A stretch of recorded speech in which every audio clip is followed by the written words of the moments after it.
හයි යාළුවනේ වැල් කතා බලනවා නම් මේක ස්කිප් කරලා බෑ. අවසානයට යනකන් අරගෙනම බලන්න. වැස්සේ හොඳටම තෙමිලා කෙල්ලට ලාවට හිම්බිරිස්සාව තිබුණත් ඒක දවසකින් දෙකකින් අඩු වෙලා ගියා.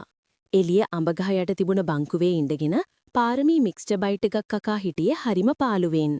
මොකද මේ වෙලාවේ ගෙදර වීර්, ෂේන්, දීෂ් කවුරුත් නෑ. ස්වේතයි පාරමී විතරයි ගෙදර හිටියේ. ස්වේතා තමන්ගේ කාමරේ පොතක් බල හිටපු නිසා පාරමීටත් ඇයට කරදර කරන්න හිතුනේ නෑ. ඒ නිසයි ඇය එළිය බංකුවේ ඉඳගෙන හිටියේ.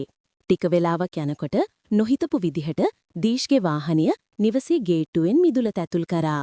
ඉඳගෙන හිටපු තැනින් කෙල්ල නැගිට්ටේ ගොඩක් සතුටින්.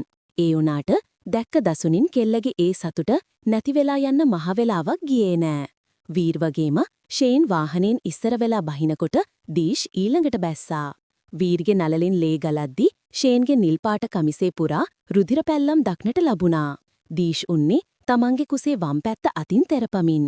ඒ අතේත් දෑංගිලි ඔස්සේ රුධිරය කාන්දු වෙමින් තිබුණා. පාරමීගේ අතේ තිබුණු මුරුක්කු පැකට් ටික බිම වටෙද්දි ඇය එක පිම්මෙන්ම දුවගෙන ගියේ ඕන් ළඟට. අයියේ කෙල්ලට වචන පිට වෙන්නෙත් නැති තරම්. බය වෙන්න එපා චූටි, පොඩි ඇක්සිඩන්ට් එකක් වුණා. ඇක්සිඩන්ට් එකක්. චූටි අපි මේ ගැන පස්සේ කතා කරමු. බොස්ට ටිකක් අමාරුයි. ෂේන් කියන්න උනේ දීෂ් දෙස බලමින්. ඒ සමගම ඔවුන් තිදෙනා කාමර වෙත පිටව යන්නට වුණේ පාලමීත් ඒ පසුපස දිවෑදෙද්දී. ස්වේතා අම්මේ කෙල්ල දුවගෙන ගියේ ස්වේතා ඉන්න කාමරේට. ස්වේතා අම්මේ ඇය ළඟටම දුවගෙන ගියපු පාරමීගේ දෑසින් නොනවත්වාම කඳුළු වැටෙන්නට වුණේ ස්වේතාවද බය කරමින්. අනේ දරුවෝ මොකට මේ? ස්වේතා අම්මේ අයියලා යන වචනේ ඇහෙනකොටම ස්වේතට වැටහුණා කුමක් හෝ නපුරක් සිදු වෙලා